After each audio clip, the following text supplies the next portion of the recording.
You are the monster in this whole picture. She did deserve love from her parents and everyone who was in her life. She was ignored, she was neglected, and you took complete advantage of that. She wanted someone to love her, and she will never know what that feels like.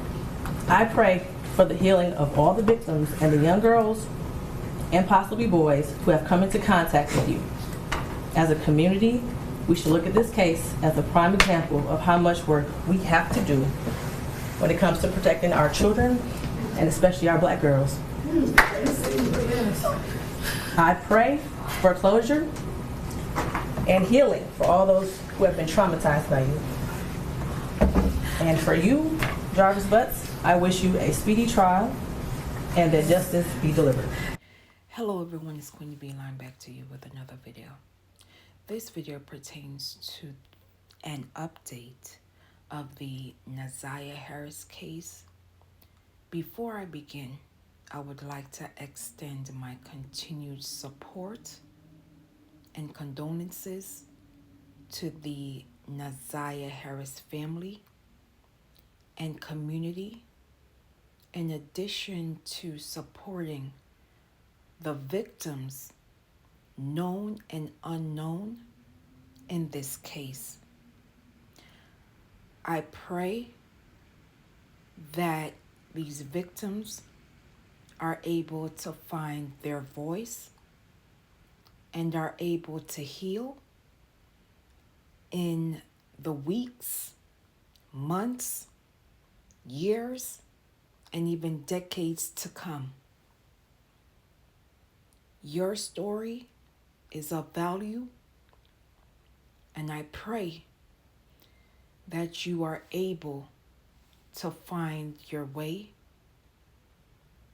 through the storm. During the court proceedings, Jarvis Butts, the defendant in this case, who has been charged with first-degree premeditated homicide, second-degree criminal SA, and child SA activity, has entered a not guilty plea. In addition, a calendar conference date is set for March 7th, 2025 at 9 a.m. At the calendar conference, it allows the legal teams the opportunity to discuss trial logistics, including motion hearing and motion filing dates. As previously reported, Butts is accused of having an inappropriate relationship with the minor, Ziyah Harris, who was last seen getting off her school bus at the corner of Cornwall and 3 Mile Drive in Detroit on January 9th, 2024. Though her body was never recovered, her ID and clothing was recovered. During a pre-trial hearing that was held from January 6th to January 9th, 2025, more than 20 witnesses, including experts, family members, and officials, spoke in trial in the pre-trial proceedings. Their prosecutors argued that they had enough evidence through testimony, cell tower tracking data, and testimony from someone who claimed they saw Butts with Ziyah Harris together on the evening of January 9th, 2024. While the defense argued that there's not enough connection between the alleged evidence between Butts and Ziyah's unaliving. After the pre-trial hearing, Judge Sabry agreed with prosecutors that there was enough evidence to let a jury decide the case and the case was sent over to the Third Circuit Court for trial. It should also be noted that Butts has been charged with 2 additional SA charges of other victims. In addition, Jarvis Butts has a criminal past, which includes weapons charges and criminal SA back in 2004 and was sentenced in 2005. There have been other allegations in which Butts allegedly gave one of his victims a virus. These are my thoughts. My hope from this video and previous and current content that I have or will release will start and continue having us have these uneasy conversations and be aware of the red flags in our homes and society.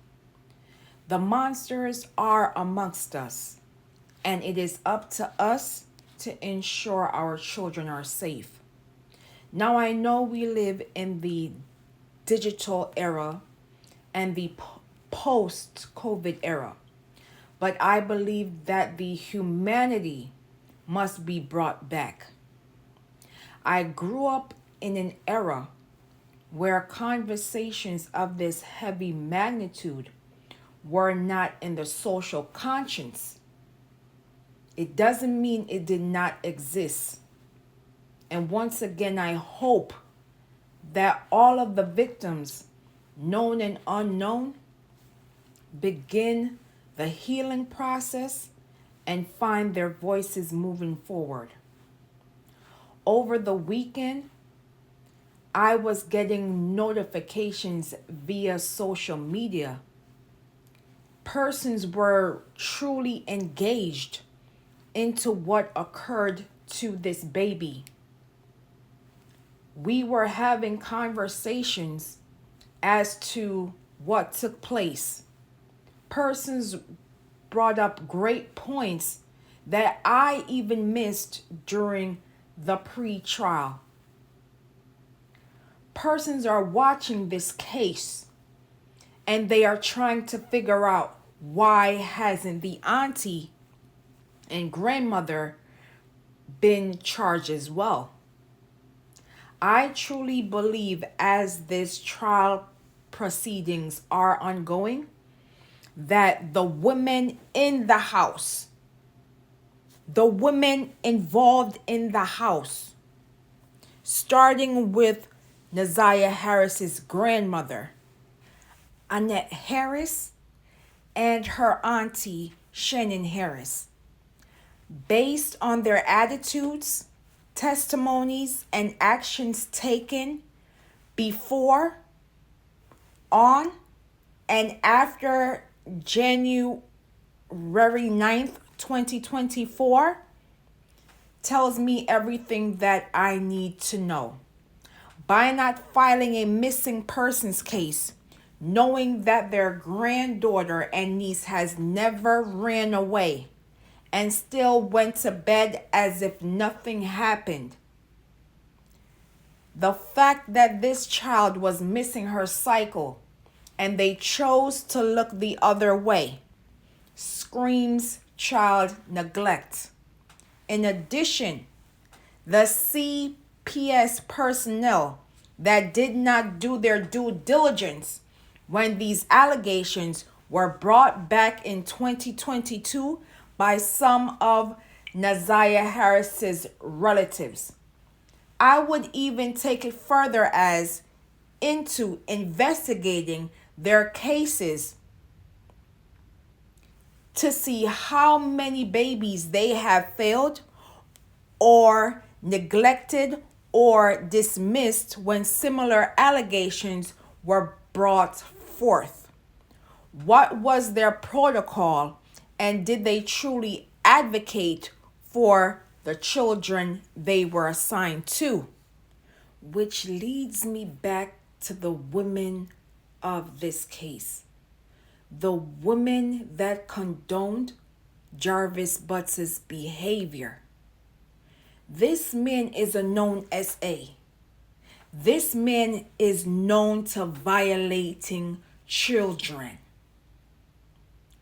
This monster played his role very well.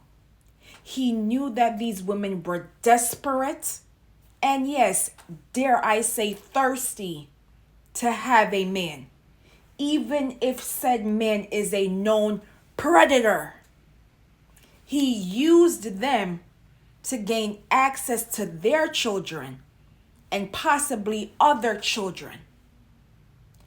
As I previously stated, some of these women didn't even want to be bothered by the court proceedings as if they were the victims. They made it seem like Ziyah Harris was the problem, and Jarvis Butts is this innocent man, when in fact they condone his dangerous behavior in which multiple children were violated in the process. Children that he should not have gotten access to. Children in which he traumatized along the way. We are in a dire crisis, and the lack of empathy for this baby screams volumes. Though she was failed by the adults inside of the home, Ziyah Harris had other women who were advocating on her behalf, who saw something and spoke up. And for that, I will always respect them for that. Women who could have minded their own business, but spoke up and advocated for Ziyah Harris. How many more Ziyah Harrises are out there? Once again, we need to change the perception and the attitude surrounding missing persons cases. We have to treat it as if it is a criminal case. Once someone goes missing, minutes, hours, and even days after that person is missing is critical time gone. It is up to us as the public to be mindful of spreading misinformation, disinformation, aka lying, as it does have an impact on missing persons cases. If you did not hear news from the missing person's family and or authorities, please do not spread these unfounding statements, because it does harm missing persons cases and it does affect our community members. We have to change the attitude around missing persons cases as it pertains to Black people, especially Black children. Everyone has a routine, and once that routine is broken, it is up to us to seek answers for those missing persons, known and unknown. I will leave in the comments and description below for organizations and hotlines as it pertains to missing persons, in addition to hotlines to child welfare. As always, protect Black children, known and unknown. Say their names: Ziyah Harris. Justice for Ziyah Harris. And as always, please be safe out here, and I will see you in the next video.